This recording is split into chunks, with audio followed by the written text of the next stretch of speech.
Bonjour Jérôme. Bonjour, je suis responsable QSE pour Carenco, donc j'occupe ce poste depuis mi-2022. Précédemment, j'étais chez Imperial Naval Service.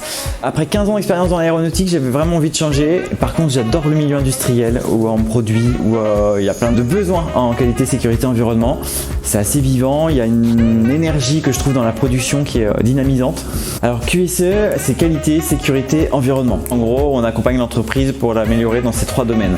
Que ce soit veiller au respect des obligations, pour accompagner la direction à respecter la réglementation, orienter ses choix, et puis déployer toutes les actions nécessaires sur le terrain justement pour améliorer ces 3 domaines, que ce soit éviter les accidents, éviter les pollutions, avoir un produit fini qui soit conforme au livrable. Voilà. Alors dans le métier de QSE, il n'y a pas de journée type. Rester en veille réglementaire, savoir quelles sont nos obligations, où aller, toutes les interfaces avec les institutions. Alors pour nous, ça va être la région, ça va être la DREAL, ça va être l'agence de l'eau, ça va être aussi la commune et les usagers.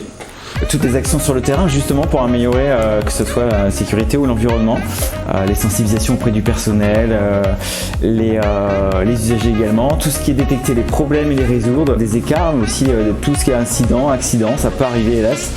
Donc là l'idée c'est de les analyser et trouver les solutions pour éviter que ça se reproduise tout simplement. La partie suivre nos consommations, ça c'est pour l'environnement, suivre les rejets, à la fois pour certains c'est des obligations réglementaires mais aussi c'est indispensable pour pouvoir s'améliorer. Il y a toute une partie reporting qui se fait derrière, respect réglementaire sur la partie sécurité, toutes les évaluations des risques, le document unique à mettre à jour, les évaluations de risques chimiques. Le gros challenge que l'on a c'est faire évoluer les pratiques.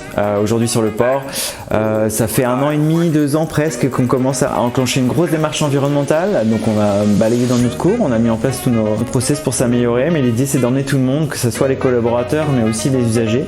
Sur 2023, les actions qui ont été mises en place pour la protection de l'environnement, les premières c'était la gestion des pollutions. On a mis à dispo des kits anti-pollution avec des absorbants, des barrières, etc. sur les différentes zones que l'on peut avoir sur le port, que ce soit l'aire de réparation navale ou la cale sèche. Alors, on a également accompagné tous nos usagers via une campagne de communication, en leur communiquant les règles, que faire en cas d'urgence, et puis les bonnes pratiques essentiellement et les règles réglementaires à respecter pour ne pas polluer.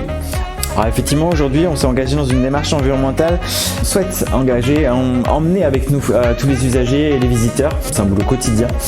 S'il y a un message à leur faire passer, pour les visiteurs c'est surtout la partie sécurité. Soyez vigilants, c'est une zone industrielle qui reste assez dangereuse avec des gros engins, des manutentions, beaucoup de circulation. Nos salariés ou les salariés des usagers sont à pied. Donc pour les véhicules, faites attention, respectez la limitation de vitesse qui est 30 km/h, c'est hyper important. Et puis surtout faites attention aux chariots qui ont une visibilité très réduite. Donc voilà, priorité aux chariots. Pour les usagers, si j'ai un message à leur faire passer, préservez l'écosystème. La mer est juste à côté, à quelques mètres.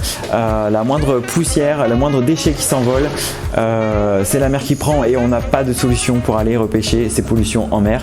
En tout cas aujourd'hui, qui sont des solutions qui soient fiables. Soyez super propres s'il vous plaît, sur les quais notamment. Merci Jérôme. Maintenant, est-ce que tu peux nous amener avec toi visiter le port? Bien sûr, je vous emmène visiter le port. C'est parti.